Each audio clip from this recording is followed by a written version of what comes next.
Het jy al jou somme gemaak vandag? Wat het jy verdien op hierdie maandag? Ek is Pieter.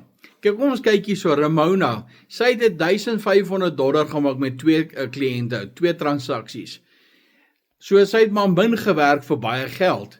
Nou kyk ons hier na Rosel Bouwer, sy het $100 gemaak op pad kerk toe, en haar maandse inkomste sover is R18,000 met haar aanlyn besigheid. Hoeveel van julle verdien meer as R18,000 'n maand? Dan het ons hier vir Jennifer Ingram. Sy het $1,400 gemaak met 1 transaksie. Dit beteken R23,156 met 1 transaksie, 1 persoon wat sy mee gedeel het. Dit is meer as baie van ons salarisse vir die hele maand. So as jy wil leer hoe om dit te doen, om daai ekstra inkomste te kry, om jou kind deur die universiteit te kan kry, of jou pensioen te aan te vul, gesels met my, ek is jou man.